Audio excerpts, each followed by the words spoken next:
Greetings to you today and welcome to our daily Devo for this Tuesday, the 12th of November today. Again, our thoughts come from the book, Whom Shall I Fear, put out by Voice of the Martyrs. Today's passage is Matthew 17, verses 5 through 8. We're on the mountain of transfiguration here. Jesus took James and John and Peter up there with him, left the others behind. I'm sure they didn't like that. But while there, a bright light comes, and all of a sudden you've got Moses and Elijah there speaking to Jesus. Why those two? Well, speculation is Moses represents the law and Elijah represents the prophets. Something Jesus said a few times about the prophets, the law and the prophets speak to this truth. He was always having to have discussions about that. But here's what happens in these few verses, Matthew 17, 5 through 8. He was still speaking when, behold, a bright cloud overshadowed them, and a voice from the cloud said, "This is my beloved Son, with whom I am well pleased.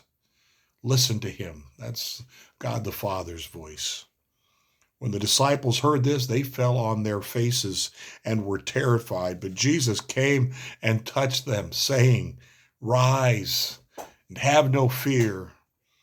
And when they lifted up their eyes, they saw no one but Jesus only. They were befuddled, for sure. I can only imagine Peter stumbling to say this, but hey, it's good for us to be here. Let's build some tents and just stay here. Basically, that's in the Don Kidd translation.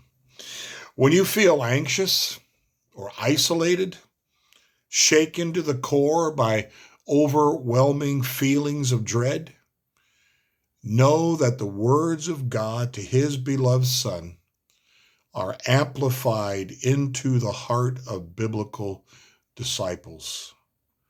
As you walk in faith, be encouraged by these words.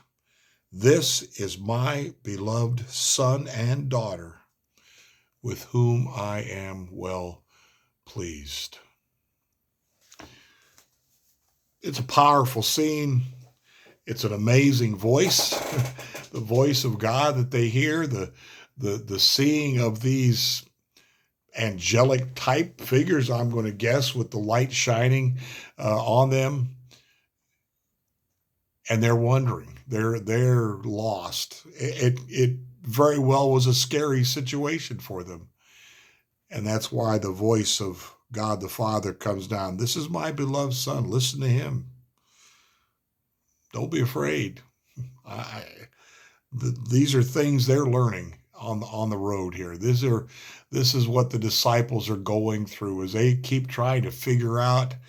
They know who he is, but who is he? What do we know about him? What do we understand? What can we believe and maybe not believe? They were struggling in many times and in many ways, but this was a topper. This had to be a topper for Peter, James, and John. To be there for this event and then to hear that voice. Wow. Again, this is my beloved Son. I'm pleased with him. Don't be afraid. Don't be afraid. You're with him, so you're good. We'll toss that one in on the end there. It's a powerful scene, and to know that we are a follower of Jesus, and he's got God the Father's stamp of approval on him, then surely those of us who are walking with him, surrendering to what God the Father does in our lives to conform us into that image, to make us be like Jesus. That's the goal of Jesus' followers, to be like him, to represent him well, to never say, do, think anything that would bring disfavor to his name. If we're doing that, if that's our goal, if that's what we desire, then there's no need to fear, for he is with us. My favorite verse One of my favorite verses is that passage in the 23rd Psalm.